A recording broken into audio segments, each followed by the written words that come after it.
Hello दीदी नमस्ते। एक पचरा गीत गावे जाता ही आप सब पसंद करें।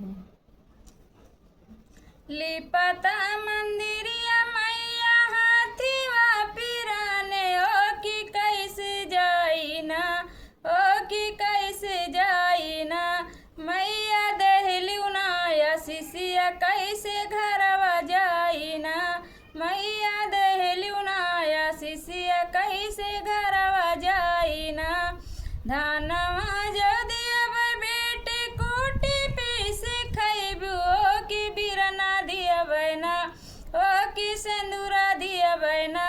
तोहरे मंगिया कै सिंगरवा बेटी बिरना दिया बैना।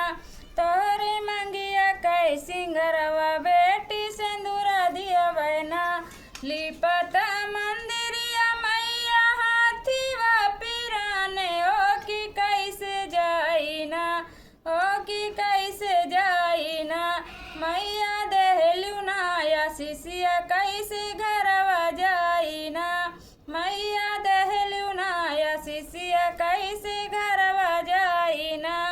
रुपया जदि अब बेटी चोरवै चोरैया ओ की बिरना दिया बैना, ओ की बिरना दिया बैना।